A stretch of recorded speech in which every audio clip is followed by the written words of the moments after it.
Uma tempestade violenta cai sobre um mosteiro isolado no norte da Itália. Raios rasgam o céu. O vento sacode as antigas paredes de pedra e, em meio à escuridão, um jovem monge despenca do alto dos muros, encontrando a morte nas rochas abaixo. Ninguém vê, ninguém ouve. Somente ao amanhecer, quando a chuva cessa e os monges deixam suas celas para iniciar as orações e os afazeres do dia, o corpo é encontrado. A morte de um dos irmãos já seria suficiente para mergulhar a comunidade em luto. Mas há algo que não faz sentido. Como aquele monge caiu da janela de sua cela? Se a janela estava fechada, seria um suicídio? Um acidente? Ou alguém teria encenado tudo? Enquanto alguns procuram uma explicação racional, outros enxergam sinais muito mais sombrios. Em um lugar onde a fé governa cada aspecto da vida, não demora para que os rumores se espalhem. Talvez o demônio tenha atravessado os muros do mosteiro. O medo toma conta dos corredores de pedra e aquela será apenas a primeira de uma série de mortes que transformarão o lugar em um enorme quebra-cabeça. Ficaram assustados? Então vem comigo, porque no episódio de hoje do Enredei, vamos investigar O Nome da Rosa, a obra-prima de Umberto Eco, que transformou uma investigação medieval em um dos maiores romances policiais de todos os tempos. Eu sou Lilica e este é o Enredei, onde cada palavra pode ser uma nova pista.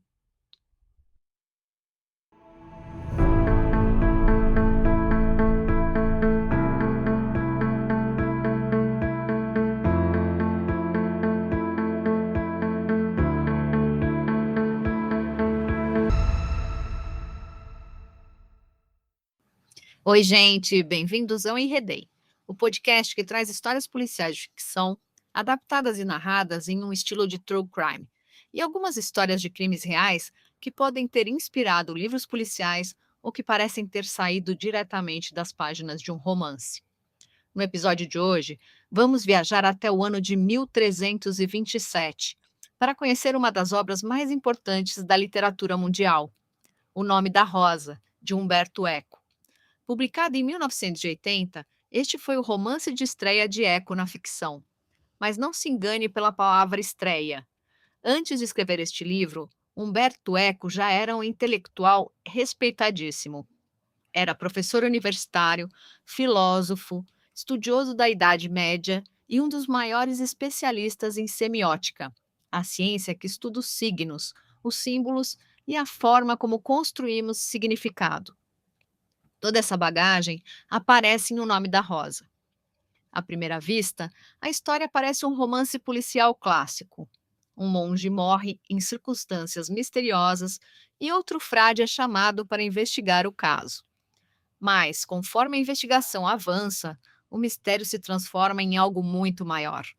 Falamos de censura, de fanatismo, da disputa entre fé e razão, do poder da Igreja na Idade Média e, principalmente, de uma pergunta que continua extremamente atual: quem deve ter o direito de controlar o conhecimento?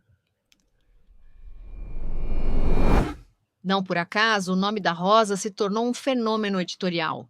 O livro vendeu milhões de exemplares em todo o mundo, foi traduzido para dezenas de idiomas e ajudou a popularizar romances históricos com investigações policiais. Em 1986, a obra ganhou uma adaptação para o cinema dirigida por Jean-Jacques Arnaud e estrelada por Sean Connery, em uma atuação que até hoje é considerada uma das mais marcantes de sua carreira. Mais do que um suspense medieval, O Nome da Rosa é uma história sobre ideias, sobre o medo de quem tenta impedir que elas circulem, e sobre como um único livro pode ser considerado mais perigoso do que qualquer espada. Antes de começarmos, alguns recados rápidos. Os acontecimentos narrados nesse episódio pertencem a uma obra de ficção Embora o contexto histórico, os conflitos entre as ordens religiosas e diversos personagens tenham inspiração em fatos e figuras reais da Idade Média, a investigação e os crimes fazem parte da narrativa criada por Humberto Eco. Este episódio contém spoilers do livro e do filme. E, como sempre, gente, essa é uma adaptação livre, feita para contar a história de forma envolvente. Nada substitui a experiência de explorar o labirinto criado por Humberto Eco diretamente nas páginas do livro. Recados feitos, bora para a história. Estamos em 1327, plena Idade Média, uma época em que conhecimento era poder e poder tinha dono.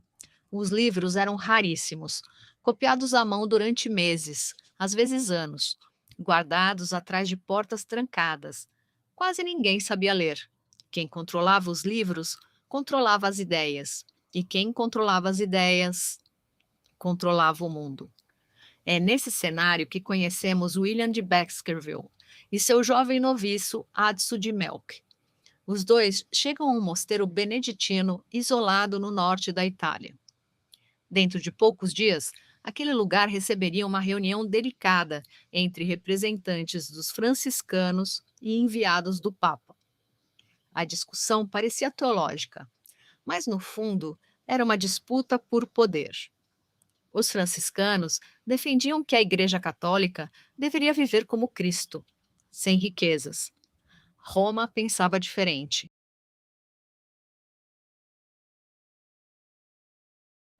Só que essa reunião talvez nem chegasse a acontecer. Assim que William desmonta do cavalo, o abade vai a seu encontro. Ele o leva aos aposentos reservados a eles. Parece que quer falar sobre algo, mas hesita. Então William comenta: Sinto muito pelo irmão que morreu há pouco tempo. E o abade o olha curioso. Como você sabe sobre isso? Eu vi o túmulo recente no cemitério. A hesitação do abade acaba e ele logo entra no assunto. Frei William, precisamos da sua ajuda. William percebe a expressão cansada do abade e pergunta: O que aconteceu? O homem hesita por um instante. Um dos nossos irmãos morreu durante a tempestade de ontem. Adelmo, um belo jovem miniaturista. Adelmo? Seu trabalho era hilariante. Como o irmão Adelmo morreu? Dizem que se lançou da janela. William permanece em silêncio. O abade continua. Mas há quem diga que não foi um suicídio. Nesse momento, dois monges passam apressados pelo corredor. Um deles faz o sinal da cruz. Foi obra do demônio. William observa os dois desaparecerem. Depois, volta o olhar para o abade. E o senhor, no que acredita? O velho gorducho suspira. Acredito que preciso de alguém que procure respostas e não presságios. Existe um motivo para ele ter escolhido William. Muito antes de vestir o hábito franciscano, William fazia investigações para a igreja. Ele conhecia os métodos investigativos, sabia como uma investigação deveria ser conduzida e também conhecia os perigos de enxergar demônios antes de procurar por provas.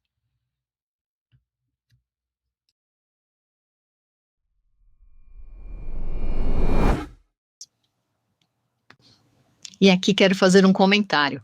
Se você já viu o filme, sabe que William é interpretado por Sean Connery. Se não viu, precisa ver. Porque eu preciso confessar uma coisa. Sean Connery é um dos meus atores favoritos. Ele consegue construir um William ao mesmo tempo gentil, sarcástico e incrivelmente inteligente. Basta entrar em cena para convencer a gente de que está sempre alguns passos à frente de todo mundo. Sem perder tempo, William segue até o lugar onde o corpo foi encontrado. Do lado de fora dos muros do mosteiro, alguns camponeses esperam que os monges joguem restos de comida.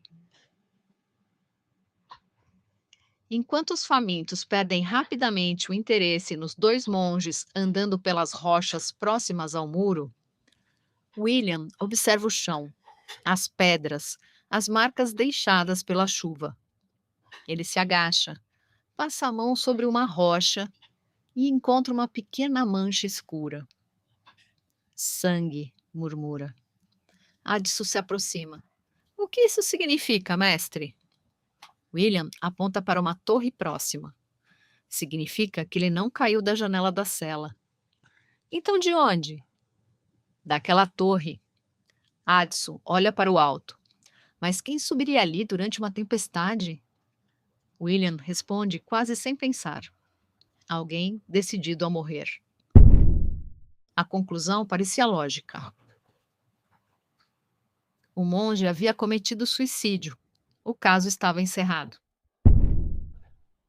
E é exatamente aqui que vale abrir um outro pequeno parêntese. Se durante essa cena você teve a impressão de que William se comporta como Sherlock Holmes medieval, saiba que isso não é coincidência. Umberto Eco era apaixonado por romances policiais e fez questão de prestar uma homenagem a Arthur Conan Doyle. O sobrenome Baskerville é uma referência direta ao Cão dos Baskerville, uma das aventuras mais famosas de Sherlock Holmes. E Adso de Melk também não foi escolhido por acaso. Se você pronunciar o nome rapidamente, Adson, Watson, a sonoridade é muito parecida, assim como acontece nas histórias de Sherlock Holmes. Adso é o jovem companheiro que acompanha a investigação, faz perguntas, observa tudo e ajuda o público a descobrir a verdade junto com o investigador. Mas Umberto Eco não se limitou a copiar a fórmula. Ele pegou a dupla mais famosa da literatura policial e a transportou para um mosteiro medieval do século XIV. No lugar das ruas de Londres, corredores de pedra. No lugar de uma lupa, manuscritos antigos. E no lugar de um serial killer, um assassino escondido entre monges. Voltando para a história, caso encerrado, ou pelo menos era isso que William tinha pensado, porque logo na manhã seguinte, os serviços religiosos seriam interrompidos pela descoberta de outro corpo. O cadáver estava mergulhado de cabeça para baixo em um enorme caldeirão cheio de sangue de porco, que tinha sido reservado para a fabricação de linguiças no dia seguinte. O corpo foi identificado como o de Venâncio, copista e amigo de Adelmo. William observa cada detalhe, repara em marcas ao redor do caldeirão. E ao investigar o cadáver, nota que a ponta de seus dedos, indicador e polegar, e até sua língua estavam pretos, como se a própria morte houvesse os tocado. Enquanto William examinava o corpo, um pequeno grupo de monges se aproximou em silêncio. Entre eles estava Jorge de Burgos, o monge mais velho e mais respeitado do mosteiro. Cego, mas dono de uma memória impressionante, Jorge era visto quase como uma autoridade viva sobre as escrituras. Sem que ninguém lhe perguntasse nada, ele começou a falar. Está escrito no Apocalipse. Disse com a voz calma. Todos se voltaram para ele. O primeiro anjo derramou a sua taça sobre a terra, e surgiram feridas malignas sobre aqueles que carregavam a marca da besta. Fez uma breve pausa. Depois, o segundo anjo derramou sua taça sobre o mar, e o mar transformou-se em sangue. Os monges trocaram olhares assustados. O silêncio tomou conta do ambiente. Um dos monges sussurrou. São os sinais. Deus está derramando sua ira sobre nós. Outro respondeu quase tremendo. O fim dos tempos começou. William não dizia uma palavra. Seus olhos permaneciam fixos no corpo. Depois, lentamente, voltaram-se para Jorge. Naquele instante, uma hipótese começou a tomar forma. E se aquelas mortes não fossem castigos divinos? E se alguém estivesse usando o livro do Apocalipse como roteiro? Se fosse isso, o assassino não escolhia as vítimas ao acaso. Ele estava encenando, uma a uma, as 7 taças da ira descritas nas escrituras. William sentiu um frio percorrer a espinha, porque, se sua teoria estivesse correta, As próximas mortes já estavam previstas, e pela primeira vez, ele não investigava apenas um crime, corria contra um roteiro que o assassino parecia determinado a seguir até o fim. Enquanto isso, vemos Berengário, o estranho assistente do bibliotecário, escondendo o livro que tirou da mesa de Venâncio na sala de Severino, o monge com conhecimentos médicos e responsável pela limpeza dos corpos dos monges assassinados antes do enterro. Ele é uma espécie bem rudimentar de médico legista e vem trabalhando com William na investigação. E aí, o impensável acontece. Outro monge desaparece.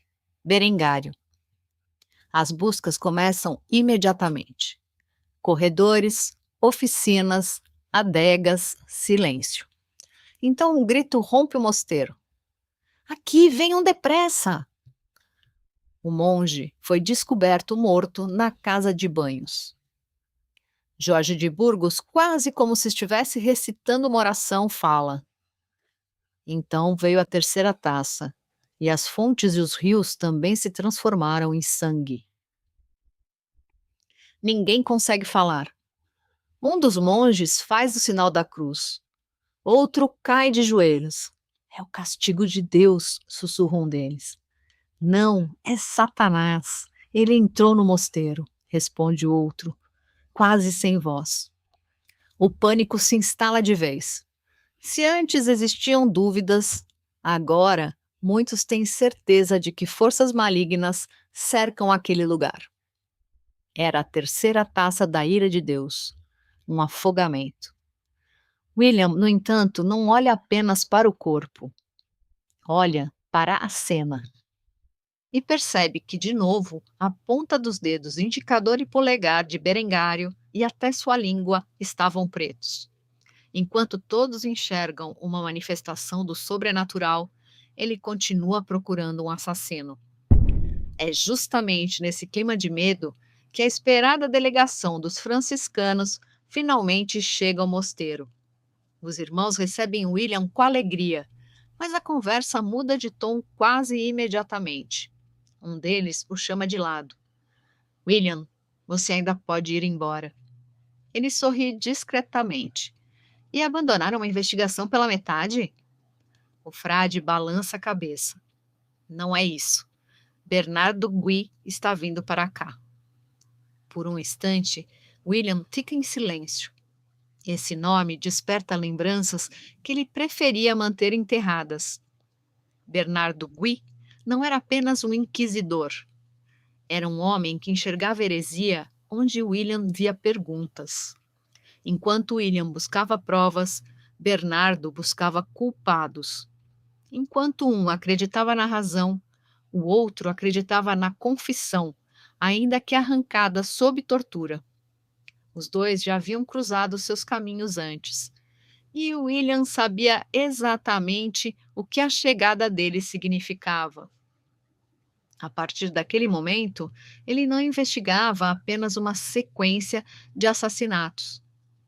Também voltava a caminhar na perigosa fronteira entre a lógica e o fanatismo.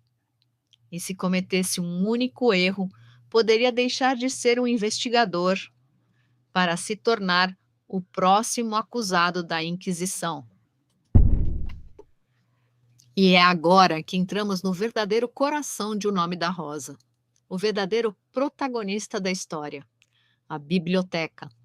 Ela ocupa uma enorme torre de pedra construída especialmente para protegê-la.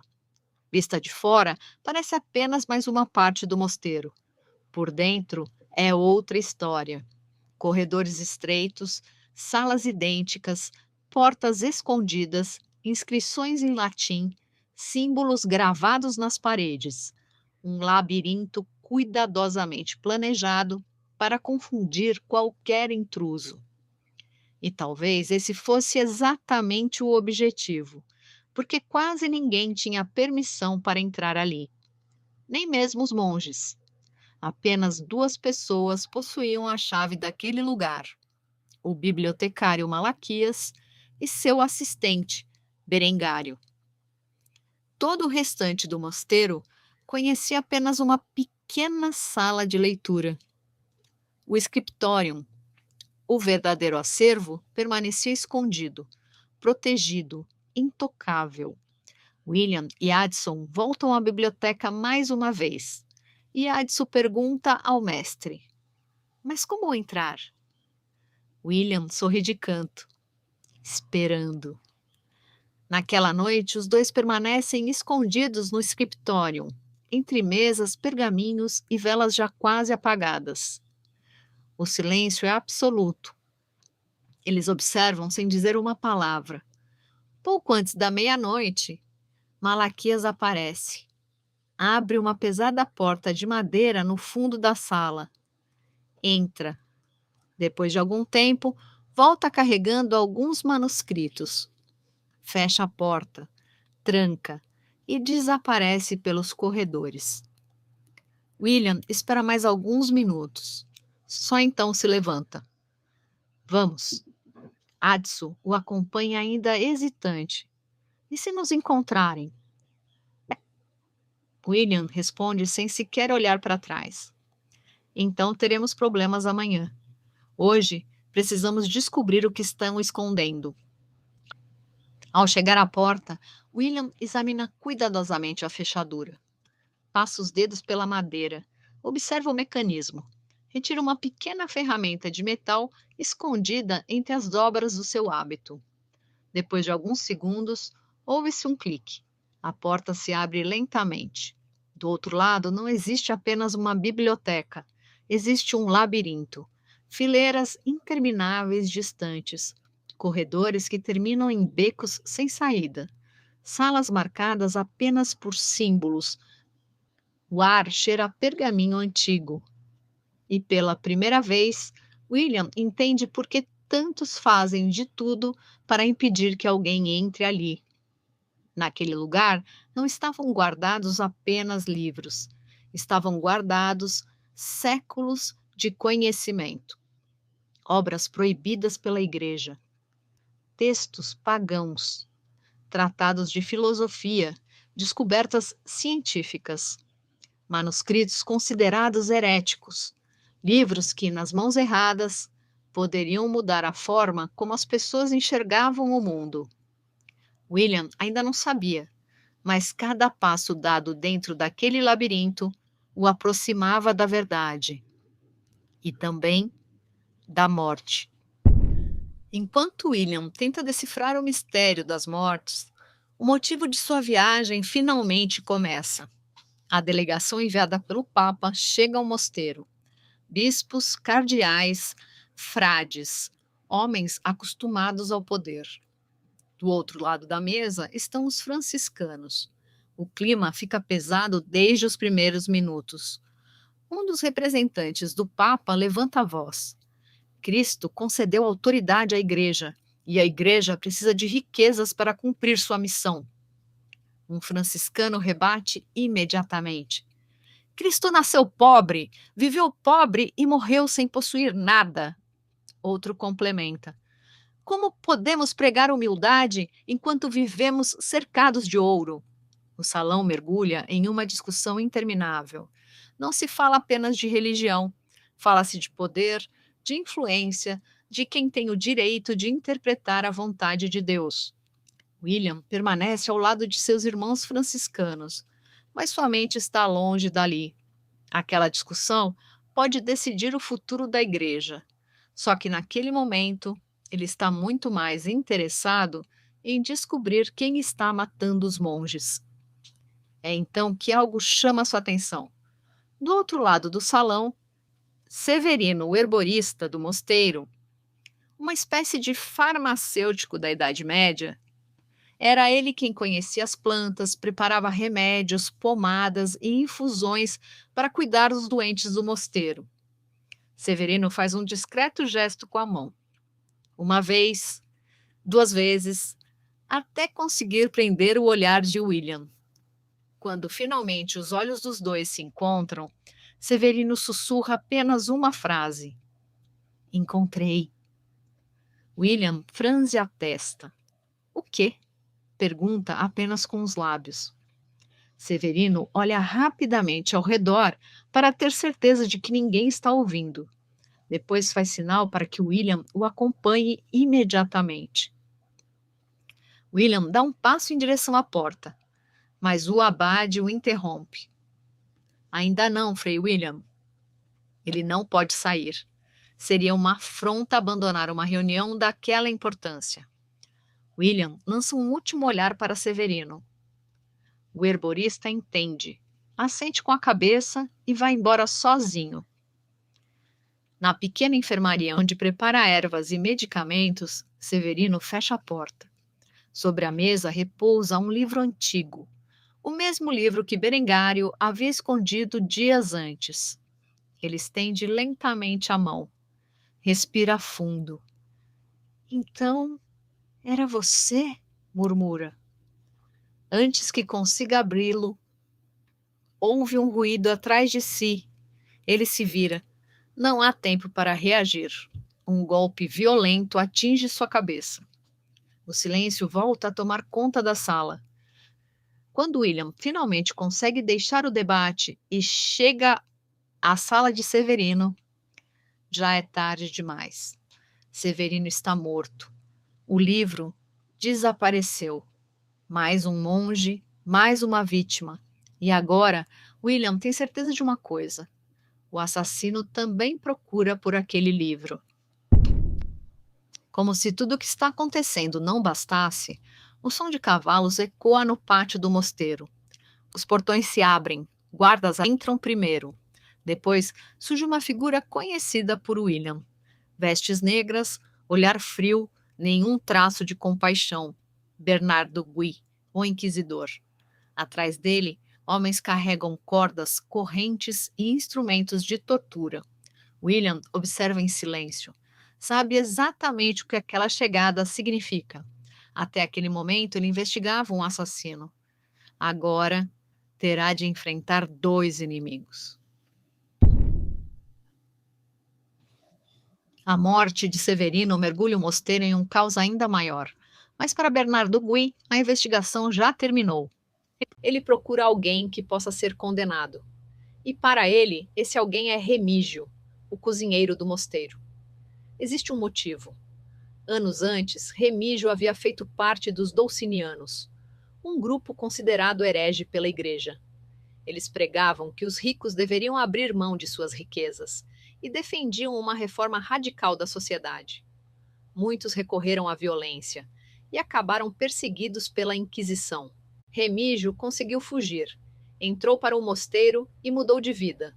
Ou pelo menos era isso que William acreditava. Bernardo Gui não. Assim que descobre o passado do cozinheiro, seus olhos brilham. Ah, um antigo herege, diz com um sorriso discreto. Nunca deixa de ser herege. Como se isso não bastasse, Remígio escondia outro segredo. Ele mantinha encontros às escondidas com uma jovem camponesa que entrava no mosteiro em troca de comida. Quando Bernardo descobre a garota, transforma aquele encontro em mais uma prova de depravação moral. Para ele, tudo se encaixa. Remígio conseguiu fugir, entrou para o mosteiro e mudou de vida. Ou pelo menos era isso que William acreditava. Bernardo Gui não. Assim que descobre o passado do cozinheiro, seus olhos brilham. Ah, um antigo herege, diz com um sorriso discreto. Nunca deixa de ser herege. Como se isso não bastasse, Remígio escondia outro segredo. Ele mantinha encontros às escondidas com uma jovem camponesa que entrava no mosteiro em troca de comida. Quando Bernardo descobre a garota, transforma aquele encontro em mais uma prova de depravação moral. Para ele, tudo se encaixa. Um homem com passado herético quebrou os votos religiosos, mentiu durante os interrogatórios, estava próximo das vítimas. Era o culpado perfeito. William tenta argumentar. Ter um passado não é prova de assassinato. Bernardo responde sem sequer levantar a voz. Os culpados sempre deixam rastros, basta saber enxergá-los. Só que os rastros que Bernardo segue não são evidências, são preconceitos. Sob tortura, Remígio acaba confessando crimes que nunca cometeu. Não porque seja culpado, mas porque a dor faz qualquer inocente dizer aquilo que o inquisidor deseja ouvir.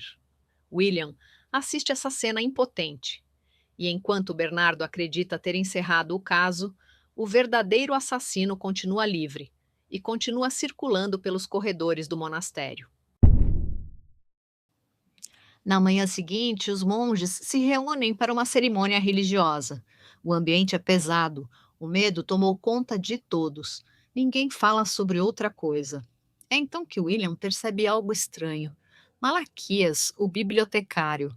Ele parece diferente. Seu rosto está pálido, suas mãos tremem. Ele tenta acompanhar a oração, mas as palavras saem embaralhadas. Adso se inclina discretamente para William. Ele está doente? William continua observando. Não sei.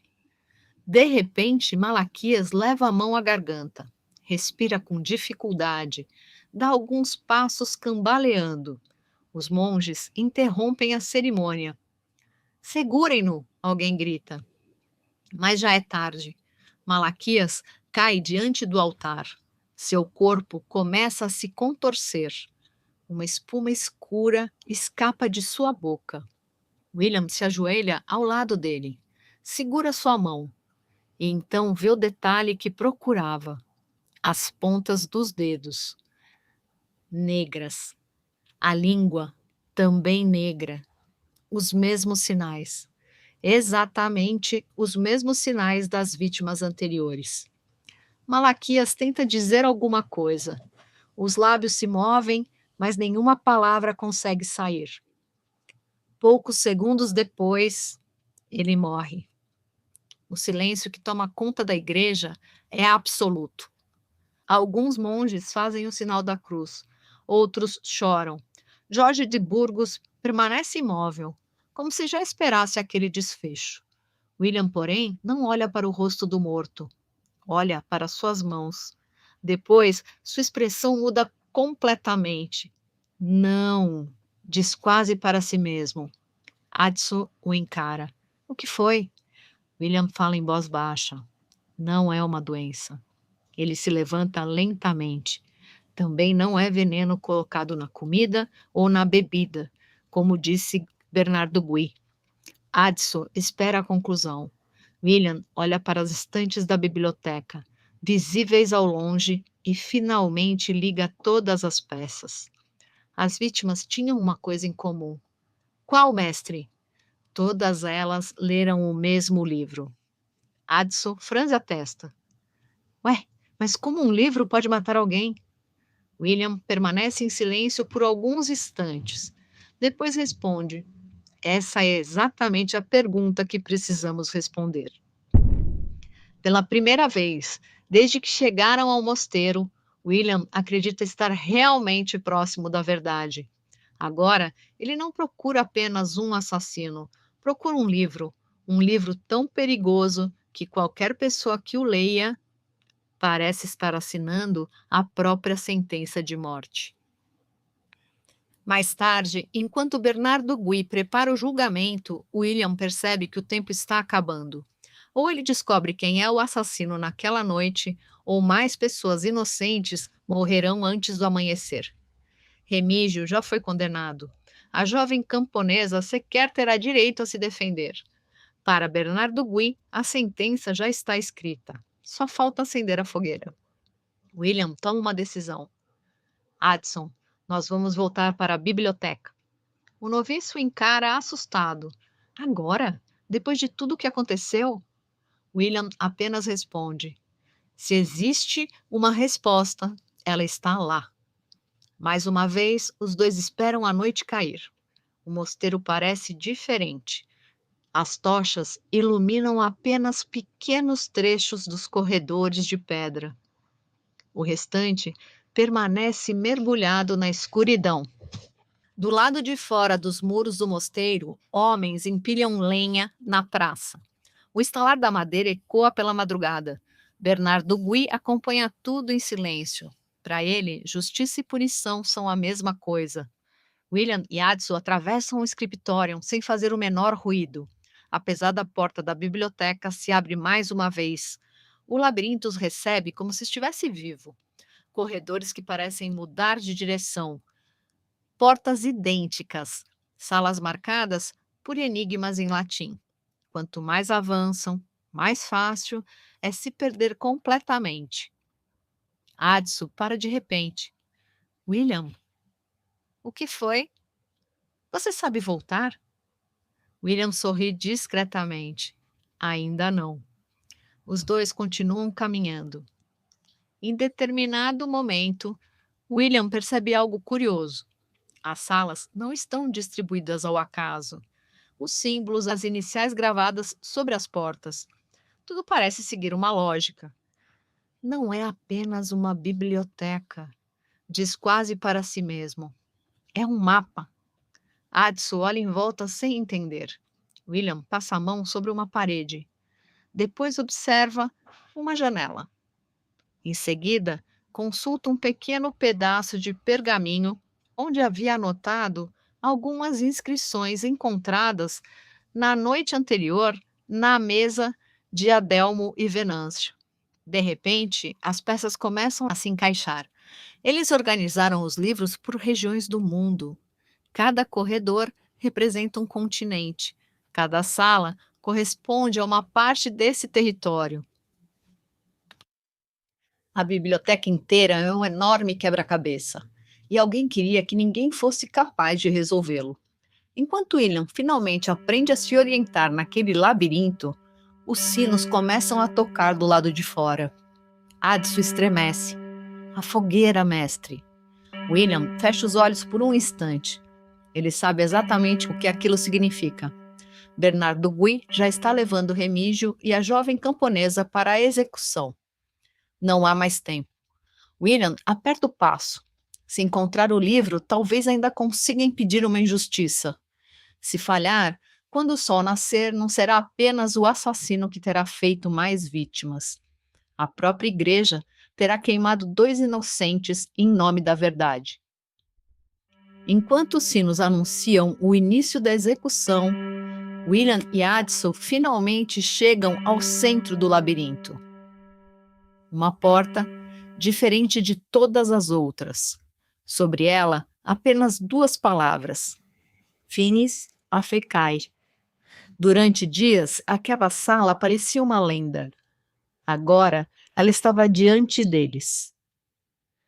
William força a porta, respira, nada acontece. Empurra novamente. Silêncio. Então observa atentamente as inscrições na parede. Passa os dedos pelas pedras.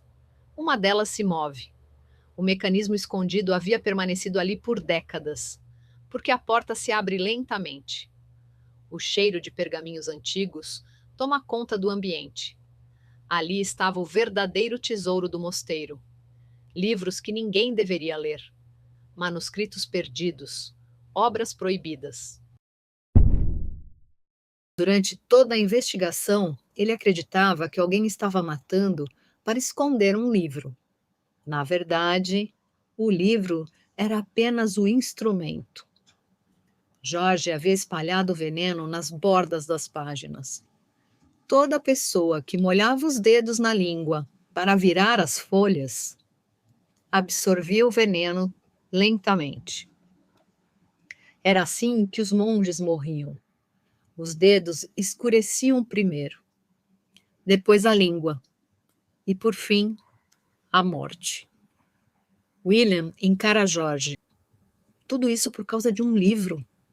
O velho balança a cabeça. Não por causa de um livro. Ele sorri. Por causa do riso. William permanece em silêncio. Jorge continua. Enquanto o homem teme a Deus, ele obedece. Mas quando aprende a rir, perde o medo.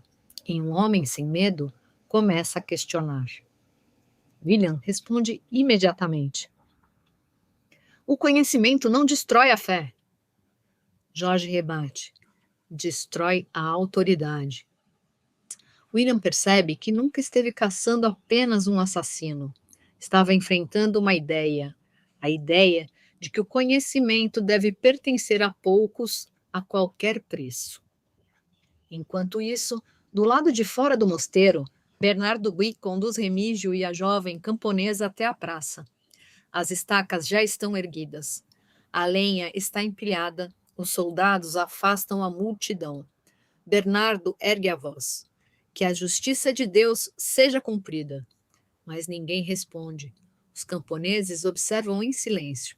Entre eles estão homens e mulheres que conheciam aquela jovem, que sabiam que ela era apenas uma menina faminta. Uma mãe começa a chorar. Um velho aperta o cabo de uma enxada. Outro homem grita: Ela não matou ninguém! Os soldados tentam conter a multidão. É tarde. A revolta explode. Pedras começam a voar. Os camponeses avançam. Os guardas recuam. No meio da confusão, alguém corta as cordas que prendem a jovem.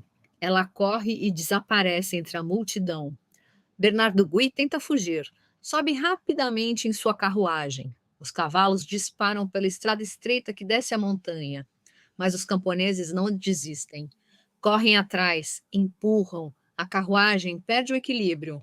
Por um instante, fica suspensa na beira do precipício. Depois, despenca a montanha abaixo.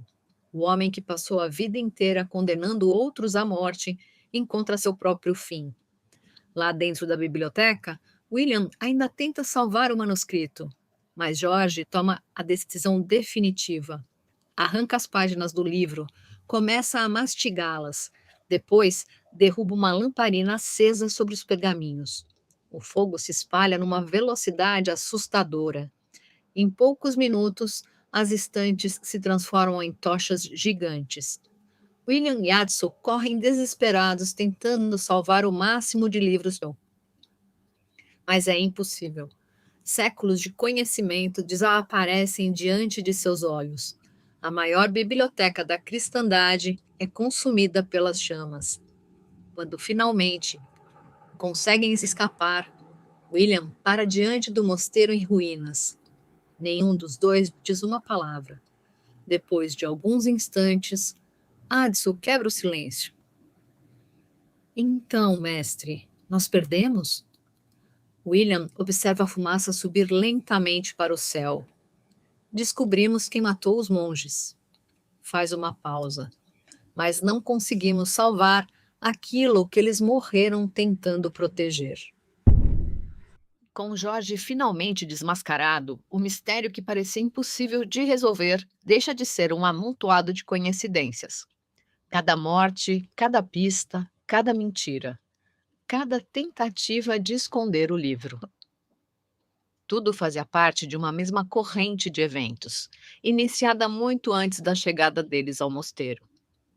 E quando colocamos cada peça em seu devido lugar, percebemos que quase ninguém morreu pelo mesmo motivo. Alguns morreram pela curiosidade, outros pelo medo, outros pela culpa, e alguns simplesmente tiveram o azar de cruzar o caminho do livro proibido. Vamos reconstruir essa história desde o começo. Elementar, meu caro Atso. Tudo começou com Adelmo de Otranto, o talentoso miniaturista do mosteiro, conhecido não apenas pela habilidade em ilustrar manuscritos, mas também pelo bom humor que levava às rodas de conversa entre os monges. Essa característica chamava a atenção de Jorge de Burgos, que via o riso como algo perigoso e incompatível com a vida religiosa. Adelmo também nutria uma enorme curiosidade pelo lendário livro escondido na biblioteca, o segundo livro da Poética de Aristóteles. Sabendo que Berengário, o assistente do bibliotecário, era apaixonado por ele e tinha acesso aos segredos da biblioteca, Adelmo permitiu que Berengário o seduzisse em troca da oportunidade de conhecer o manuscrito proibido. Mas o peso da culpa foi insuportável. Depois do encontro, Adelmo procurou Jorge de Burgos para se confessar, esperando encontrar perdão. Em vez disso, encontrou manipulação. Percebendo o estado de desespero do jovem, Jorge convenceu Adelmo de que seu pecado era grave demais para receber absolvição e que sua alma estava condenada. Consumido pela vergonha, pelo medo E acreditando que não havia mais possibilidade de redenção, Adelmo subiu até o alto da torre do mosteiro e se lançou no vazio. A primeira morte, portanto, não foi um assassinato direto, mas um suicídio, cuidadosamente provocado pela manipulação de Jorge de Burgos, dando início à sequência de tragédia que assolaria a abadia. O problema é que Venâncio, o tradutor grego, começou a seguir as pistas deixadas por Adelmo e conseguiu chegar ao misterioso livro escondido na biblioteca. Sem saber do veneno espalhado nas páginas, Venâncio leu o manuscrito, molhou os dedos na língua para virar as páginas e acabou envenenado. Venâncio tentou esconder o manuscrito antes de morrer. Berengário encontrou seu corpo, mas não o livro. Para afastar suspeitas e ganhar tempo para continuar a procura, levou o cadáver até o tanque de sangue de porco, criando a cena macabra que levaria os monges a acreditar que forças demoníacas agiam no mosteiro. A terceira vítima foi Berengário. Sabendo que Venâncio havia encontrado o livro, Berengário o recuperou e também começou a folheá-lo. O resultado foi o mesmo. O veneno agiu lentamente e seu corpo apareceu boiando nas águas dos antigos banhos do mosteiro.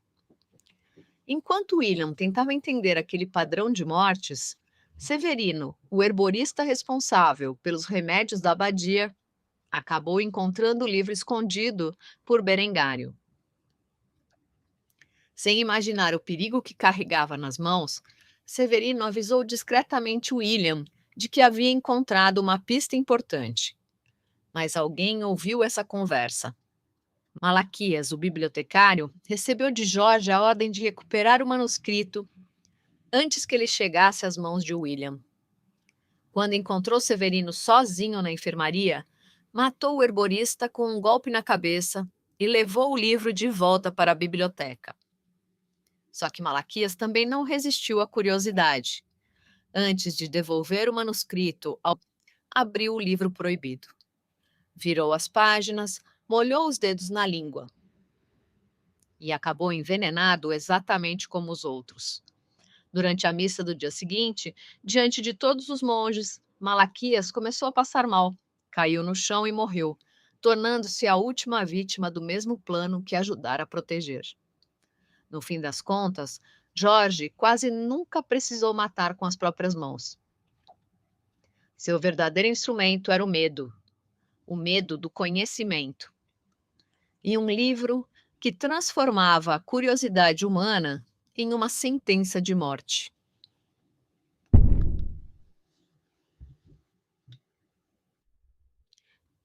Retomando o fio da meada, o assassino é desmascarado. A jovem camponesa sobrevive. Bernardo Gui encontra o destino que tantas vezes reservou aos outros. Mas a biblioteca, essa jamais será reconstruída. Milhares de livros desaparecem para sempre. O que torna O Nome da Rosa uma obra tão fascinante não é apenas descobrir quem matou os monges. É perceber que, no fundo, os assassinatos nunca foram apenas sobre as vítimas. Eles eram sobre ideias, sobre o medo de que um único livro fosse capaz de mudar a forma como as pessoas enxergavam o mundo. Porque Jorge de Burgos não matou por ambição, vingança ou dinheiro.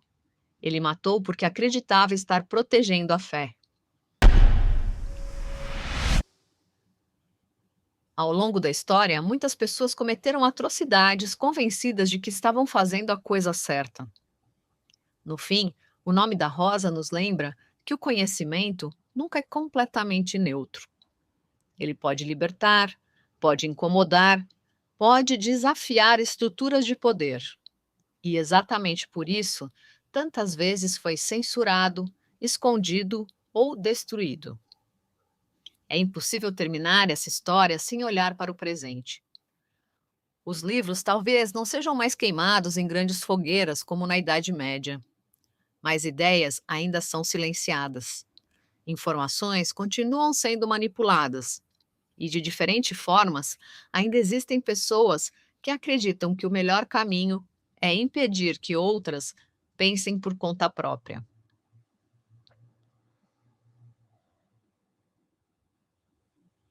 E essa parece ser a verdadeira mensagem de Humberto Eco.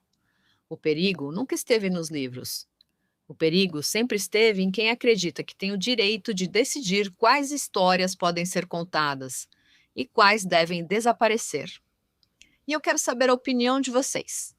Existe algum conhecimento que deveria ser proibido?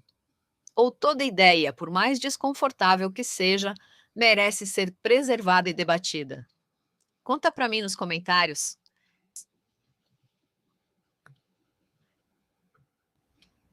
E antes de terminar esse episódio, eu quero compartilhar com vocês uma última curiosidade. Na verdade, uma última pista, porque a Humberto Eco faz questão de deixar um enigma até na última linha do livro. A frase que encerra o nome da rosa é escrita em latim, que eu nem vou me atrever a tentar ler, mas que uma tradução possível seria: da antiga rosa resta apenas o nome. Tudo que nos resta são nomes. Mas o mais interessante é que essa frase não nasceu com Humberto Eco. Ela é uma adaptação de um verso escrito no século XII pelo monge beneditino Bernardo de Cluny, que dizia: da antiga Roma resta apenas o nome. Eco faz uma pequena mudança. Troca Roma por rosa. Uma única palavra. Mas essa única palavra muda completamente o sentido da frase. Ao longo da história do mundo, a rosa já simbolizou o amor, a beleza, a pureza, o segredo, a fé, o conhecimento. Ela pode significar quase tudo. E talvez seja justamente esse o ponto. Porque no final da história de Eco, a biblioteca desapareceu nas chamas. Os livros foram reduzidos a cinzas. Os monges morreram. O conhecimento que eles guardavam se perdeu para sempre. Tudo o que resta são lembranças, fragmentos, histórias e nomes. Talvez seja por isso que o nome da rosa continue fascinando leitores depois de tantas décadas de sua publicação. Porque Humberto Eco nunca quis escrever apenas um romance policial. Ele escreveu uma história sobre a memória, sobre aquilo que o tempo destrói e sobre o que conseguimos preservar quando tudo mais desaparece. No fim, os livros podem ser queimados, os prédios podem ruir, as pessoas podem morrer. Mas enquanto alguém continuar contando essas histórias, talvez nem tudo esteja realmente perdido. Obrigada a você que ficou até aqui comigo. Espero que você tenha gostado de se enredar nessa história tão intensa e cheia de camadas. Nos próximos episódios, seguimos juntos explorando novos mistérios, personagens complexos e narrativas que desafiam a nossa percepção. Deixe seu comentário, compartilhe suas ideias e sugestões. Sua participação é essencial para que o Enredei continue crescendo e trazendo conteúdos cada vez mais envolventes. Se você gostou desse episódio, compartilhe com alguém que também ama uma boa história de suspense. Siga o podcast na sua plataforma favorita, ative as notificações e, se puder, avalie. Isso ajuda muito o projeto a alcançar mais pessoas. Obrigada por fazer parte do Enredei. Cuide-se e até a próxima história.